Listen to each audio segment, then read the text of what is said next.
Президент Таджикистана Эмомали Рахмон по телефону поблагодарил своего казахстанского коллегу Касым-Жомарта Токаева за отправленную гуманитарную помощь в виде 5000 тонн муки.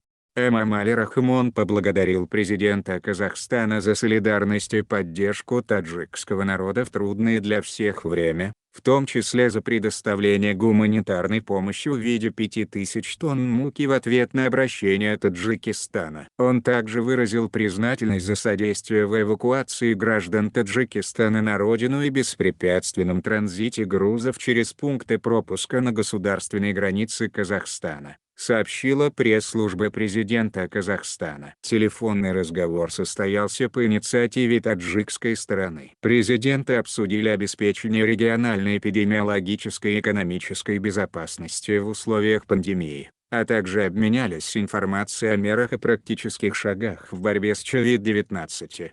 Президент Таджикистана высоко оценил решение Казахстана по противодействию инфекции, оказанию помощи людям и бизнесу. Напомним, в Казахстане выявлено 802 случая коронавируса, в Таджикистане – ни одного.